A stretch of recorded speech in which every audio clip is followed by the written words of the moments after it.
Bonjour, je déclare la séance ouverte. Je vous souhaite la bienvenue à la 37e réunion du Comité permanent du commerce international. Conformément à l'ordre de renvoi 108.2 et à la motion adoptée. Resuming a study of Canada's trade with Japan. We have with us today from the BC Council of Forest Industry, Kurt Nikwet, Vice President and Chief Economist by video conference, and from the Canadian Pork Council, Stephen Heckbert and Renee Roy, that are regular members at this point to our committee. And from the Canola Council of Canada, Chris Davidson, President and Chief Executive Officer, also by video conference. Mr. Nikwet, I turn the floor over for you for up to 5 minutes, please. Thank you, Madam Chair and members of the committee. I am Kurt Nikwet, Vice President of the BC Council of Forest Industries, representing forest products manufacturers from British Columbia. Japan is one of BC's most important non-U.S. markets for forest products. In 2025, we exported about $1 billion of products, including softwood lumber, pulp, and wood pellets. This is a market we have built for decades through sustained technical engagement, product and adaptation, and in-market presence. It is a premium market.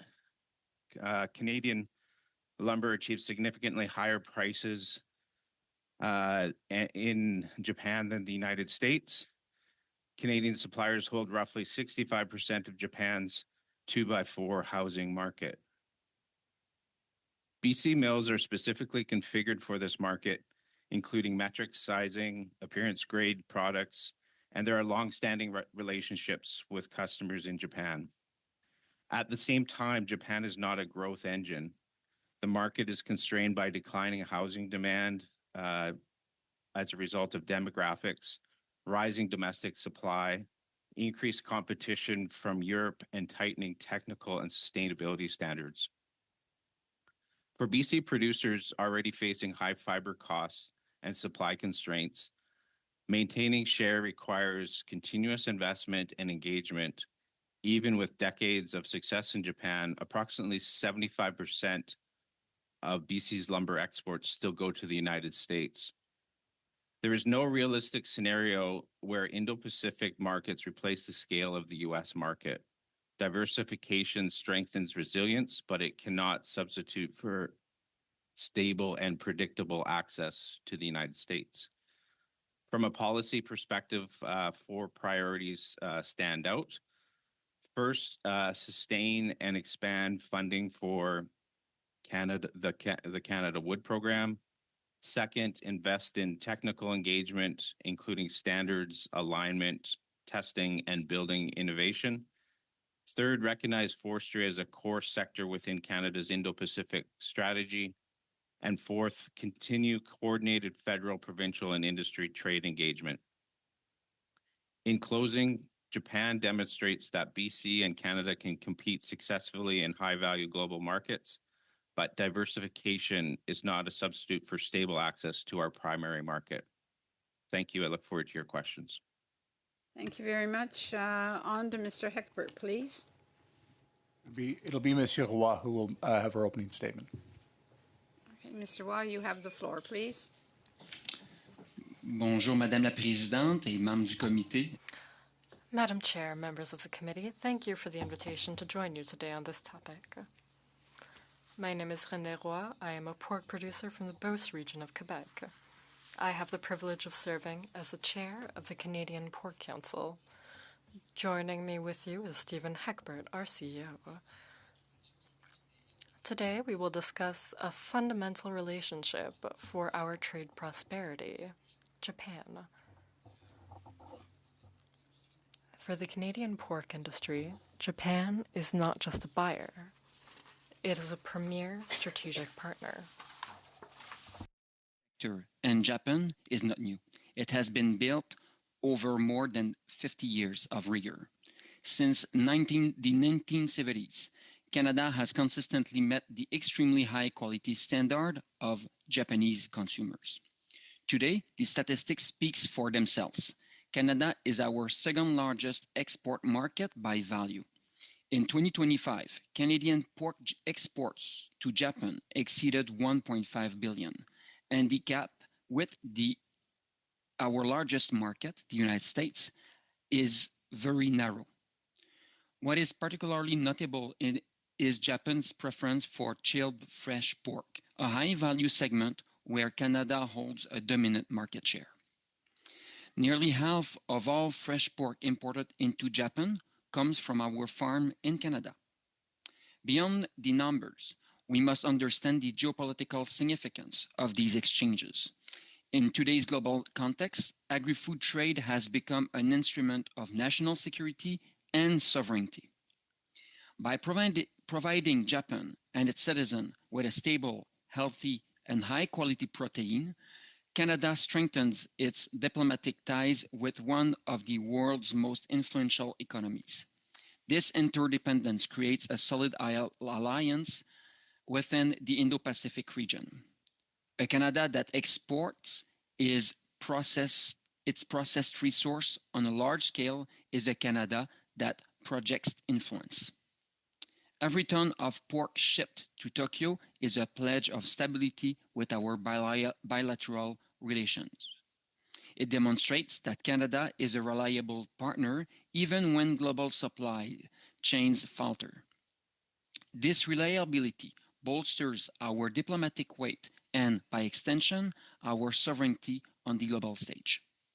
Madam Chair, to maintain this global reach, we must take a closer look at what is happening here at home. For pork from Beauce or the prairies to end up on a Japanese plate, it must pass through our processing plant.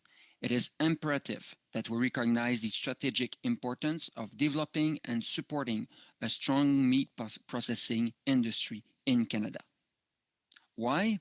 Because these companies are the ones turning our raw commodity into a value-added product. They create thousands of local jobs, but more importantly, they allow us to brand our product. It is through our local processing capacity that we can provide the specific cuts demanded by the Japanese market, creating a unique Canadian signature.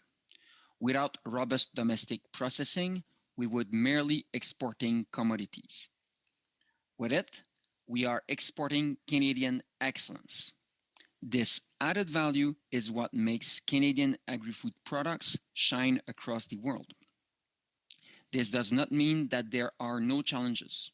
One concern we hear repeatedly from our international partners is the need for reliability in our ports, so we urge this community to work with our ports to find long-term solutions to our labor challenges.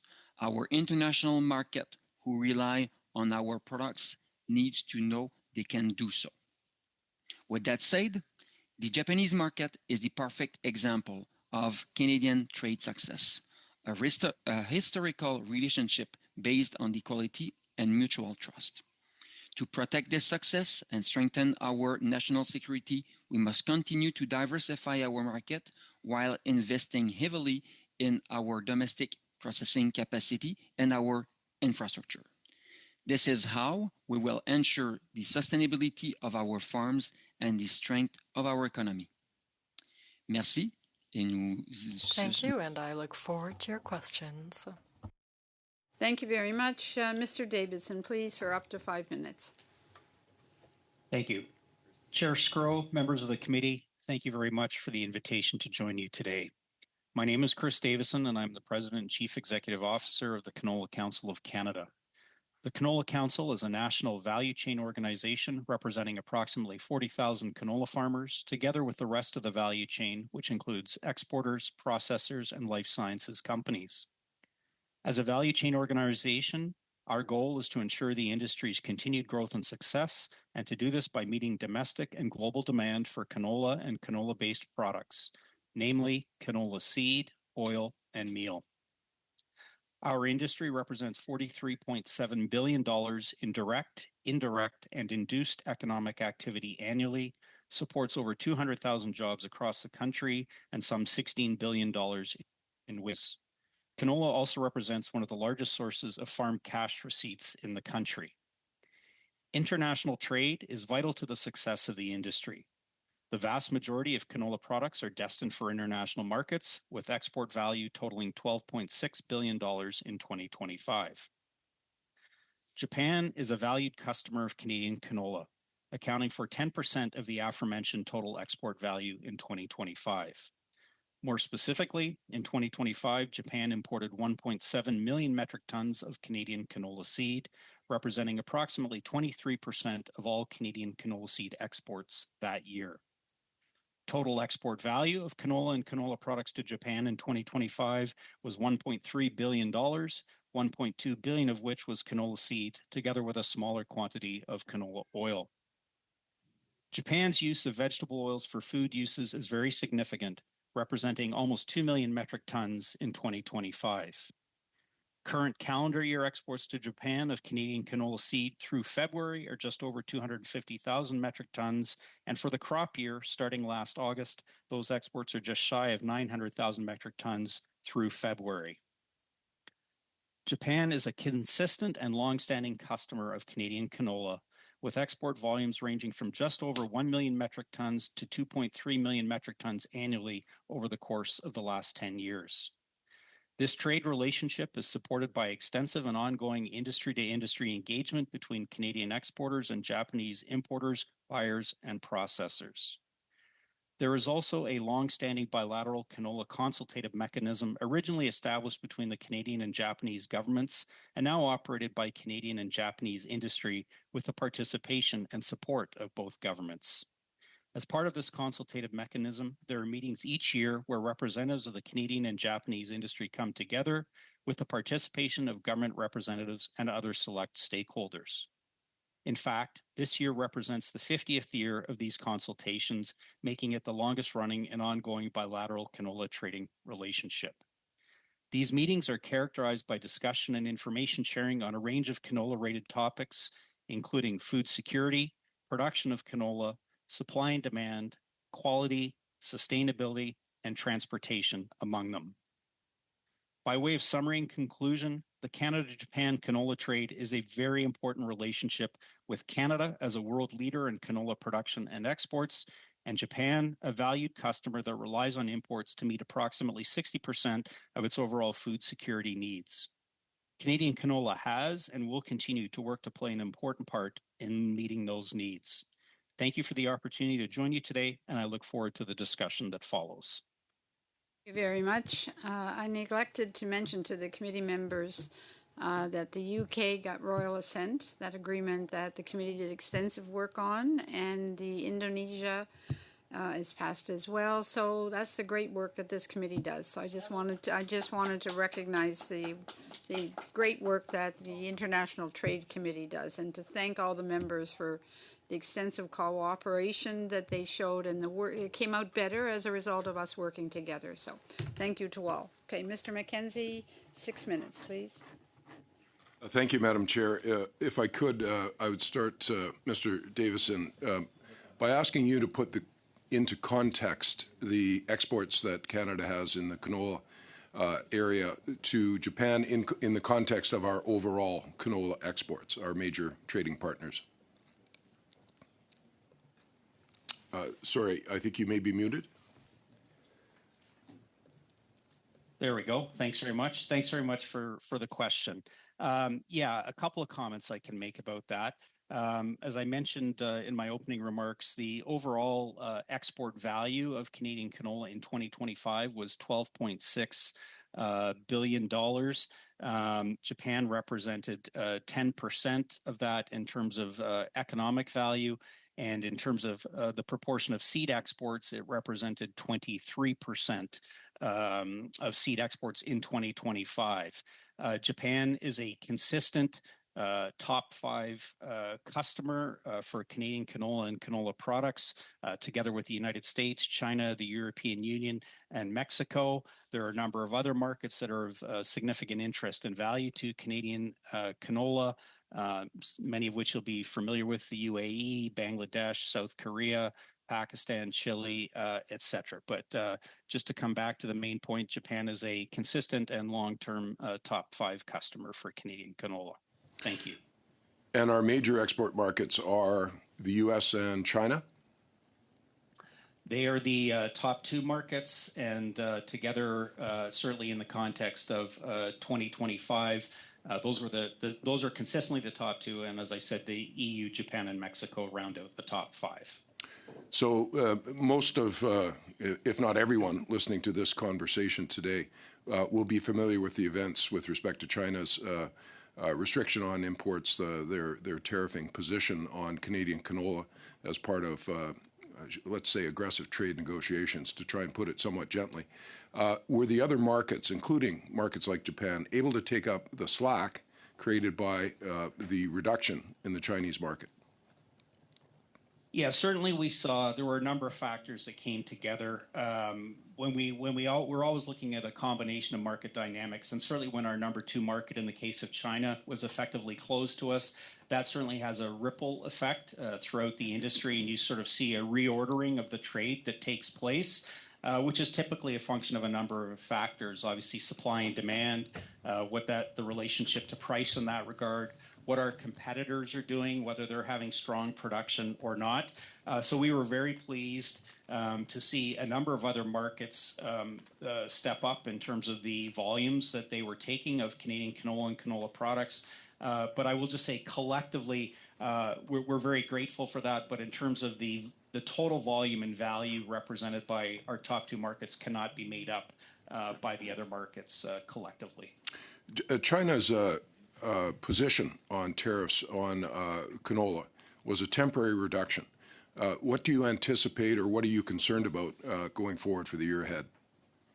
Well, maybe just a clarification. What we saw, there was two sets of tariffs that were in place. One, the result of an anti-dumping investigation, and we got a final determination on that not that long ago that saw a final determination of 5.9%, which was added to previous 9% MFN tariffs for a rate of 14.9%. There is no time limit on that particular set of tariffs. There was a second set of tariffs as a result of an anti-discrimination investigation, with the result that tariffs on canola meal, which were 100%, are suspended as of now. So they're at 0%, and that runs through December 31st, 2026. Those same tariffs remain in place for canola oil. So obviously we will be looking to see what arrangements can be put in place to provide ongoing trade and a measure of predictability and stability for the Canadian industry beyond December 31st, 2026. So uncertainty as of now, but a work in progress. Is that fair? That's fair. Thank you. Mr. Raw, I think you mentioned domestic infrastructure as a necessary support for your industry's export capability. Do you have a wish list that the federal government can consider in improving our domestic capacity to support your industry's exports? Yes, we do have one. First, the question of railroads. We know that we don't have a lot that are crossing our country, and when one is blocked, it becomes a huge limitation to our exportation. And the fact that our products are mainly fresh, it means that they have to be delivered on time, and our consumers on the other side of the Pacific Ocean do expect these products also on time. So our reliability is extremely disadvantaged if we are not able to provide this. The other one is on the labor side, making sure that we are able to find solutions to labor dispute rapidly, and that does not jeopardize our trade. So prioritizing continuity of service when it comes to transportation as a matter of national importance would be one way to address that. Obviously, labor negotiations and discussions have to happen, but if they happen at the same time we maintain continuity of service, that would be preferable for your industry. Could I have a brief answer, please? Yes. Thank you. Mr. Lavoie, please. Mr. Roy always knows how to give that short answer. Thank you. Mr. Lavoie, please, for 6 minutes. Merci, Madame la Présidente. Merci à nos témoins. Thank you, Chair. Thank you to our witnesses. We're really happy to have you here this morning. First question. Mr. Nikide, am I pronouncing your name correctly? C'est exact. It's very interesting to hear about your exports recently. We heard from someone in charge of the port in Vancouver. This is my question. Are transport infrastructure installations up to snuff? Would anything help your exports for softwood lumber or for anything else? Is that one of your requests, to improve infrastructure, to improve our exports? I think certainly the reliability issue. I mean, when we had the port strikes in Vancouver, we heard from our Japanese customers there was a lot of concern about reliability. So that has been of concern.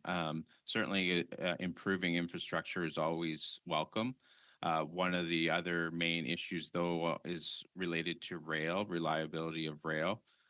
And just the cost of rail transport over time. We've seen a 40% increase in our cost of our rail transport. So it's really about the reliability, but we would certainly welcome any improvements to port infrastructure. Avez-vous un exemple concret de fiabilité?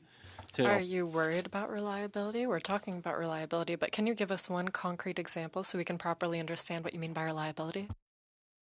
Well, it was really related to the port strikes and that have occurred over the last, we've had a number of them over the last few years. And so that really disrupted our ability to reliably supply our Japanese customers. And that's paramount for them. And so as a result, we did lose some market share where they pivoted to European suppliers because there was concerns about reliability. And that reliability also relates not just to port infrastructure, but it also relates to our ability to access timber supplies reliability as well. Merci beaucoup. Merci. Ma prochaine question serait pour Monsieur Davison. Question for Mr. Davidson now. You talked about 40,000 producers throughout Canada. That's quite a lot. There must be many small businesses throughout Canada as well. Two questions. First, what federal measure could help small businesses to improve their exports towards Japan? Could we do anything at the federal level? Thank you for the question. I think there's always things we can do to improve, but as I said in my opening remarks, I'm also very grateful for the 50-year plus bilateral canola trading relationship that we've established with Japan. It's something that consists of a lot of engagement between the industry in Canada and the industry in Japan to facilitate smooth bilateral trade. When there are issues that come up, we work either directly with the industry in Japan or with the Canadian and Japanese governments if there's any technical issues to work to address them. And certainly our Japanese customers, as I said in my opening remarks, when we meet with them, we talk about a range of different issues of mutual interest. Whether that's food security, the production of canola, how it's produced here, the practices that our Canadian farmers use to produce the product that Japan wants, discussions around quality, and other topics. And so we're working to address issues on an ongoing basis to meet the needs of our Japanese customers. Vous avez juste une mesure concrète parce que. Can you give us one concrete measure? I'm hearing that there's a lot that you would like. Can you give us an example of one concrete measure that could help you? Well, I'll pick up on the answers from my colleague on the panel in the forestry sector. There's two things that we have to do as a Canadian canola industry. We have to have a reliable supply for our customers, so that comes down to the product that we're producing and the quality of that product. The other part of that is being a reliable supplier. And like my colleague in the forestry sector, we have run into issues in the past on the transportation side of the equation. So part of the discussion we have with our Japanese colleagues among others, has to do with railways, rail rates, our capacity to get the product from farms and elevators to the port in Vancouver and load it on vessels in a timely fashion. We tend to have peak periods of activity. A good example of that would be immediately post-harvest. So if you're looking late September, October through to the February period, and typically we run into other issues related to rail availability and performance being one of them. Those can be affected by a number of factors, including extreme weather conditions. When that happens, our product is not moving in as timely a fashion as we would like to get to port to get to our customer in time. So things that are happening in that space, and I know there's some work being done by the federal government in that regard right now, improvements in that area would be very welcome. Thank you very much. Ms. Ursula Tremblay for 6 minutes, please. Merci, Madame la Présidente. Thank you, Chair. Thank you to all of our witnesses for being here today, as well as their presentations. Mr. Roy, we know, first off, Japan has a particular relationship with our pork, especially Quebec pork. Why is Quebec pork so highly valued in Japan? It's because we developed the fresh chilled pork market that was mostly developed in Quebec. Quebec was the pioneer in Canada in developing pork that's not frozen. And that surplus value created a very close link between the two countries. Question, what's the next step? This isn't a trick question. Maybe you don't know about when tariffs will end, but as you know, exports towards Japan have increased by over 25%. Those going towards the U.S. are going down for obvious reasons. Is there a strategy to keep up that momentum in Japan while waiting for the situation in the U.S. to improve? Or are you planning on diversifying? Or are you working more in the short term? According to what happens, you'll adjust in consequence. Answer. We can't put all of our pigs in the same basket. Some of our exports will go to Asia, and the United States is an important market, and our number one market is the Canadian market. And we must remember that because there's a considerable amount of imports, and we have to take care of our domestic market as well. And now I'll turn it over to my colleague. Yes. Diversification is really fundamental for us.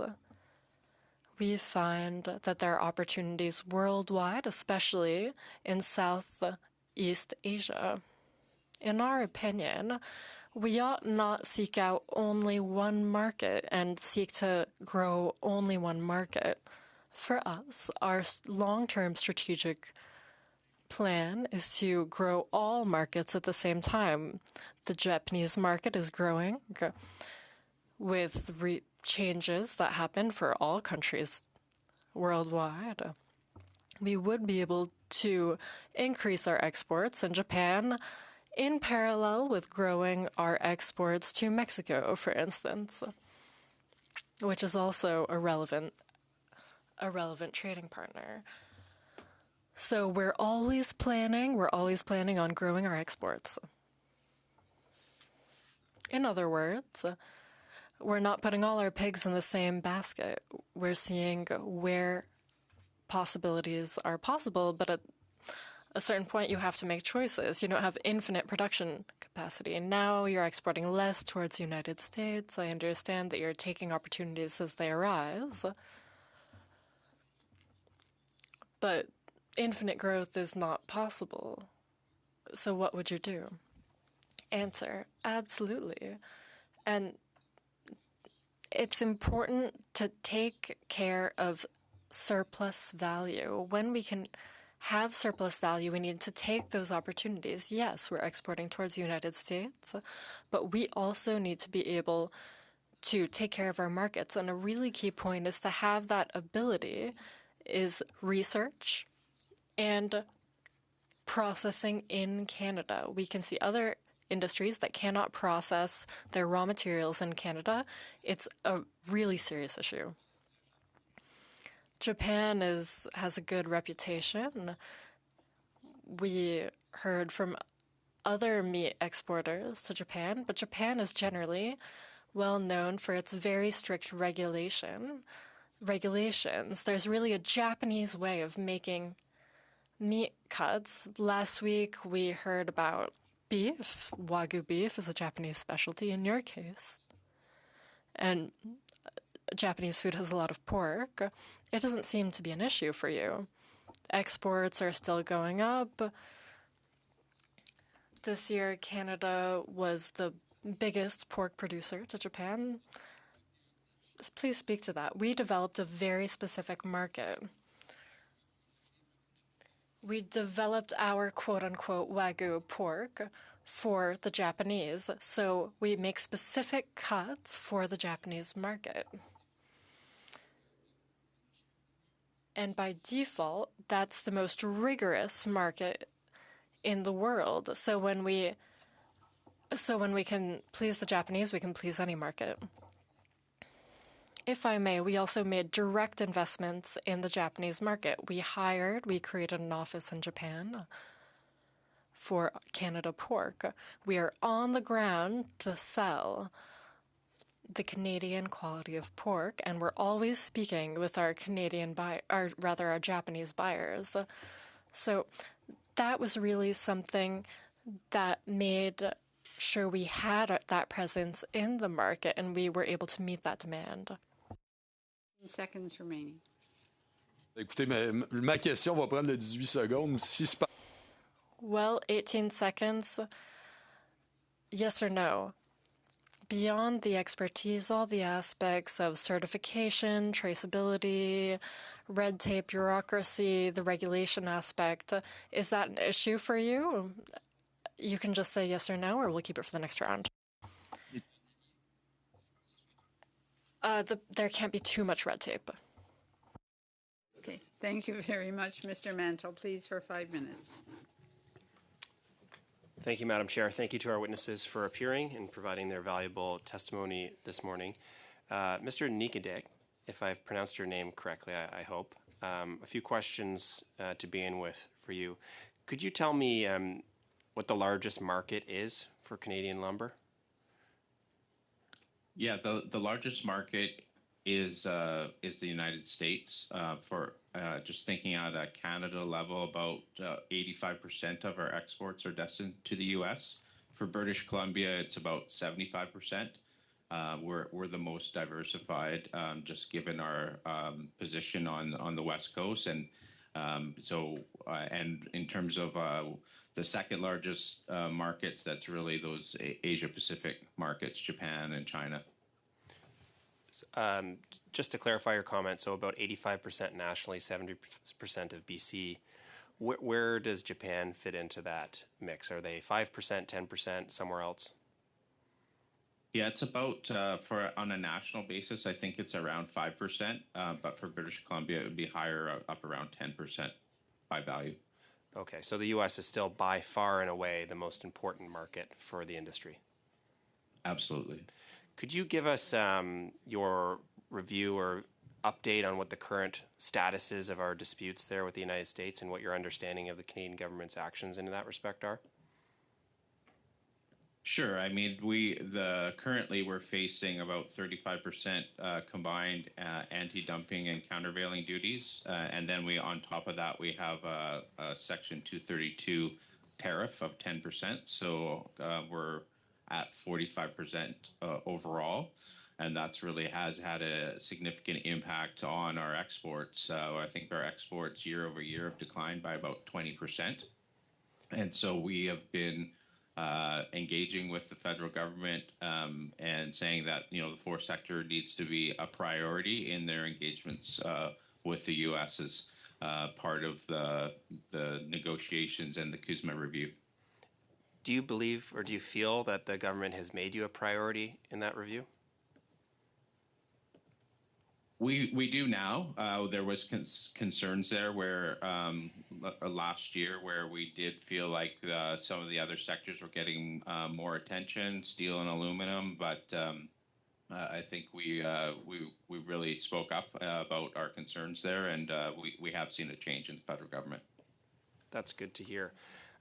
You're probably aware the government recently referred a wood products safeguard inquiry to the Canadian International Trade Tribunal. I wanted to ask you, when the steel and aluminum industry asked for protective measures, they received them by order in council almost immediately. When the lumber industry asked for protective measures, they received a referral to the CIIT for a legal process. Why do you think the government is treating lumber and lumber products differently from steel and aluminum? I really don't have an answer for that. I'm not aware of the specifics around that issue, so that I can't comment. Do you think it's fair to the lumber and lumber consuming industries that they have to go through a legal process, whereas other industries essentially received exactly what they asked for in terms of protective measures? Again, I can't comment specifically on that that instance, but I think certainly having a process is fine, and so, but I can't comment on the specifics of that. Fair enough. Where in the industry do you see the most vulnerability right now? I mean, we've read about mill closures, especially in BC, but where's the next domino that we should be worried about? Well, I think it's important to note that the forest industry is very integrated. So when you see a sawmills go down, that means there's less byproducts, residual chips. And so the pulp mills can also be affected. And so that's a real concern, is that you start to see those ripple effects throughout the supply chain. And so that could be pulp mills. I also mentioned, one of the emerging products has been wood pellets that we've been sending to Japan. So wood pellets producers could be affected. So it's those ripple effects throughout the sector because it's so integrated. I know I just have a few seconds. So so I understand your answer, you're concerned about pulp mills and wood pellet producers. Those are ones we should be keeping an eye on. Absolutely. I mean, and also concerned about sawmills as well, but it is an integrated sector, so the pulp mills and the wood pellet plants could be affected as well. Okay. Thank you very much. Madame Lapointe, please, for 5 minutes. Beaucoup, Madame la Présidente. Bienvenue aux témoins. Thank you very much, Chair, and thank you to our witnesses. It's always so interesting to have your perspectives, especially given what we're looking into at the time being. Mr. Roy, I have a few questions for you regarding pork. Very specific questions. We export our fresh chilled pork. There are slaughterhouses. When you say it's fresh, you send it by train, I imagine. How much time do you have between slaughtering the animal, cutting the meat, and sending it to the client? Give us a product timeline. Stephen, I'm drawing a blank. Do you know? Yes. We freeze it between 1 degree and 1.5 degrees Celsius. So it's close to being frozen, but it's still fresh. We have 40 to 45 days from slaughter to market. Transport is clearly a fairly long period. Most of that transport takes place on a boat. So it's still fresh pork when it gets to Japan. Thank you. 40 days between slaughter to market at 1 to 1.5 degrees. And moving through Canada to get to the Port of Vancouver, how much time does that take? Around 4 days. All right, 4 days. Earlier, you referred to the fact that if there were strikes or if there were issues with rail or ports, well then do you need to take out insurance to make sure that you can respect the transport time? Last time that there was an issue of that kind, pork producers had to take a plane or find another solution. Américain. We tried to find an American solution to be sure that our pork suppliers were able to fulfill their obligations in Japan. Given that the strike ended fairly quickly, it was okay. Every time that happens, our buyers ask us every time, why does that only happen in Canada? Why doesn't it happen in the United States? L'effort que ça prend, évidemment, dans une situation. And the effort it takes in an emergency in order to find another way to deliver the merchandise, it's very stressful. And it engenders many extra costs. It's not a long-term strategy that works for our industry. Question, do you go into a lot of debt? Answer, yes, for our industry is about $10 million of debt. Within 7 to 10 days last time, there were significant losses on that front. Everything we sold in that market, we sold at a loss. All right, thank you. Let's get back to the possible increase between Canada and Japan. If it's a main partner for our pork, can we increase our part of the Japanese market? Yes. Yes, that's possible. Notably, given what's happening with the U.S., which is our main competitor in fresh meat. Consumers and buyers in Japan trust the United States less, so that gives us an opportunity to keep on growing in that market. We built a very long-term relationship, and managing to keep it, that really counts for the Japanese. It's not a commodity market like any other. It's really based on relationships. You anticipated my next question, which was, what are your main competitors? You said the United States. Are there any other major competitors in Japan? One of the markets that makes us nervous is the frozen market from Brazil. We have to be sure that we keep our production costs as low as possible to make sure that we're also competitive for frozen pork. It's a bit complicated, the economic situation in Japan, so now they're migrating towards frozen products which are a bit cheaper. Merci beaucoup. Mr. Savard-Tremblay for 2.5 minutes. Merci. Thank you. Once again, for Mr. Hegbert and Mr. Roy, Quebec is the biggest pork producer in Canada, but it's only 22.7% of exports. Inversely,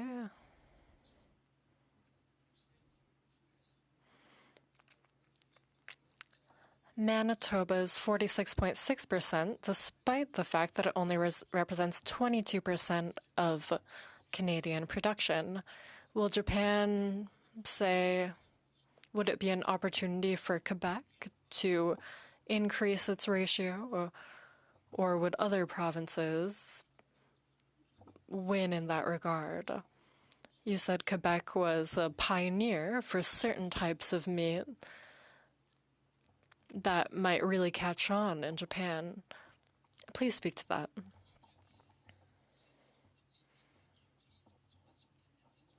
Canadian processing plants adapted to their markets.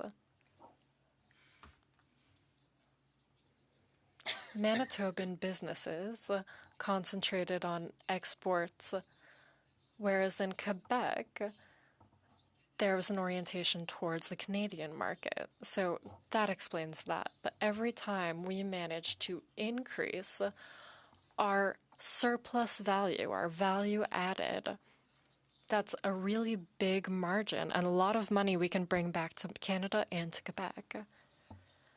So yes, we will target growth, and in Canada we do have the capacity for growth. Certainly, it's a big win for Quebec producers, and the Quebec market requires a lot of, or services the domestic market. And it's not the same amount for exports, whereas Manitoba, given that it has a much smaller population, it doesn't have the same domestic market. And that's why they target exports. So you must keep on like that, and it'll be good for farmers, or rather for pork producers.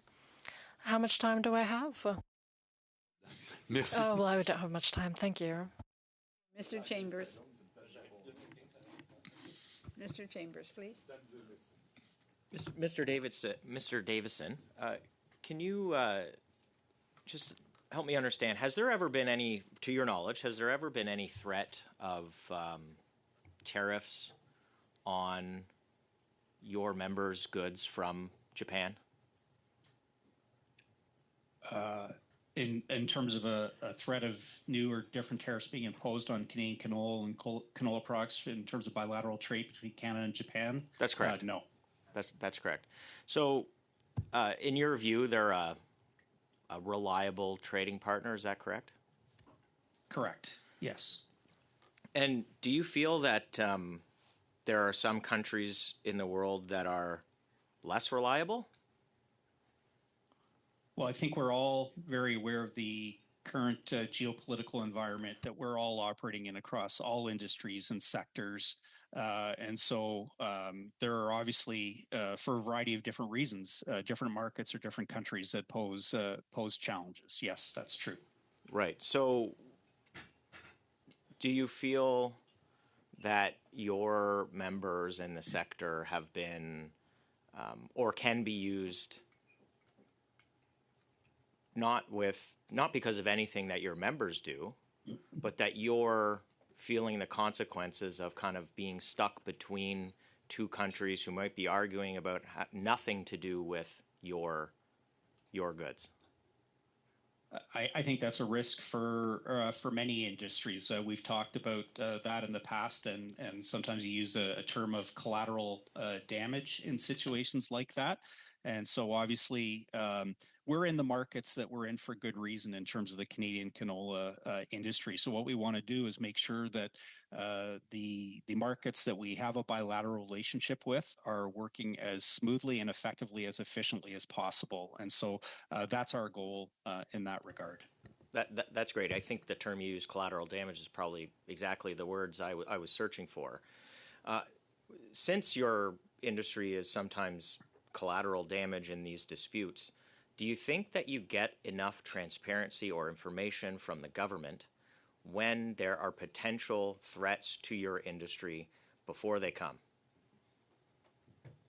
I think that has to be assessed on a case-by-case basis because it's rarely, if ever, clear where the threats are going to come from and when and how they're going to arise and with how much lead time. So I think that's something that has to be considered on a case-by-case basis.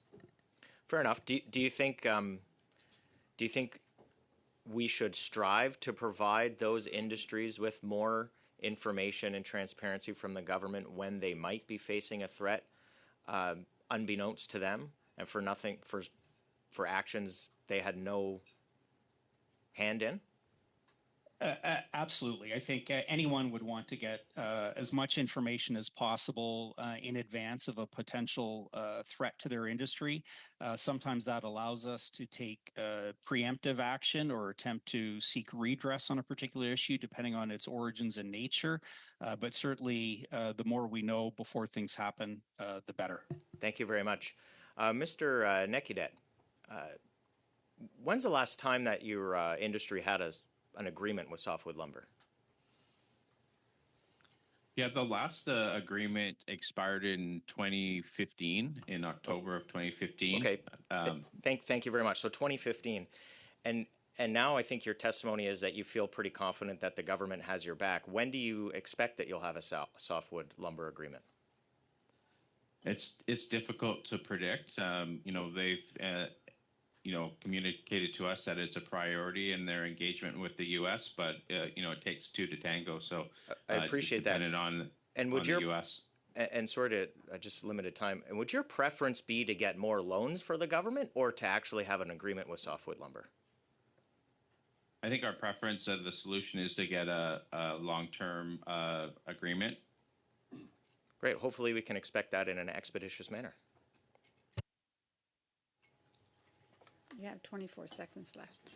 Okay, thank you very much. Before we go on to the next speaker, I see it's always nice to have visitors to committee, and we have two very special young women that are visiting us today. So I just want to acknowledge that they're here, and I expect they're Ms. Bloch's grandchildren that are visiting Ottawa today. So welcome to the International Trade Committee. Thank you. Okay, Ms. Aiken, please, for 5 minutes. Thank you very much, Madam Chair. Mr. Niquidet, British Columbia Minister Ravi Parmar led one of BC's largest forestry mission in November with 61 delegates, coming back with a signed agreement with the Japan 2x4 Home Builders Association, and what he described powerful partnerships that protects jobs and open new markets. And coffee was a part of this mission. Beyond the signed agreements, how did this translate on the ground with Japanese buyers and builders, and what doors have opened that were not open before? Thank you for the question. I think it just sent a signal. There was concerns around the reliability of our supply, and so I think there are existing relationships, but given some of the disruptions that we've had either to our timber supply or the port strikes I talked to earlier, there was concerns about the reliability of our supplies going forward. So I think it some existing relationships were sort of renewed, as well as some new relationships established. Thank you very much. That's good news. Addition to that, Minister CIIT, who is leading a federal team Canada mission to Japan in June 2026 with forestry named as a priority sector. What should that mission be focused on for the lumber and wood product sector specifically? And what is the most important deliverable coffee wants to see come out of this meeting? Yeah, I think there's a couple things. There's sort of the existing market and we have lost some market share in our existing market, which has been focused on sort of more the residential side, but also establishing new markets and in more on the non-residential side of things. And I think one of the key things, we do have Canada Wood, which is an agency that COFI funds, and there's funding from the federal and provincial government that has offices in Japan, and it's important that they're supported because really to establish these markets, it takes time, and there's a lot of technical issues that need to be worked through in order to grow these markets and establish these markets. So I think funding for Canada Wood, and also looking at some of the opportunities in the non-residential sector. Thank you very much for your input. Mr. Davison, Canada has long been one of Japan's most reliable and significant suppliers of raw canola seed, and with exports increasing by 39.3% in 2024-2025 compared to the previous year. However, most of the value-added processing that includes crushing, refining, and finished oil production continues to take place in Japan. As a result, the processing margins and many of these associated jobs are being captured abroad rather than in provinces like Saskatchewan and Manitoba. What would it take for Canada to shift this dynamic and export more processed canola products rather than primary raw seeds? Yeah, thank you for the question. You're right. The statistics you reference reiterate the longstanding and ongoing benefits of the canola trade between Canada and Japan. You're right. Japan also has a domestic crush industry, which our canola seed supports through the export of Canadian canola seed to Japan. There are a number of different factors at play at any given time. Of course, obviously, like Canada, Japan has domestic policy goals to support its own industries, as we do here. That's certainly a factor. I think you look at market dynamics, you look at competitive product, the cost of bringing that product into the market. You look at the uniqueness of the food sector in Japan. And then there's also been TRQ tariff related elements to that in the past too, where there have been some adjustments in the last few years. So I think that is something that we look at as a more medium and longer term proposition than something that we see likely changing in the immediate short term. So in that change, could you please elaborate on why this transition has not been already occurred? Like, for example, are there tariff or non-tariff structures that make importing raw seed more attractive to Japanese buyers than importing processed canola oil or other finished products? Yes, correct. And so, as I said, Japan has a well-established domestic crush industry that is supporting through the imports of certainly Canadian canola, but also other oilseed products as well. And so that's what the key driver has been in that regard. That gets factored into, like I said, other considerations related to supply and demand price. What are they sourcing from other competitive markets, whether that's in terms of canola or other oilseed products, soybeans, and the like. So we have seen volumes of oil exports to Japan previously, but as I alluded to in my opening remarks, they are at significantly smaller volumes. Okay, thank you very much. Thank you to our witnesses for their excellent testimony today. We will now adjourn the meeting and we will go into the informal part with witnesses from GAC. Thank you very much. I move adjournment.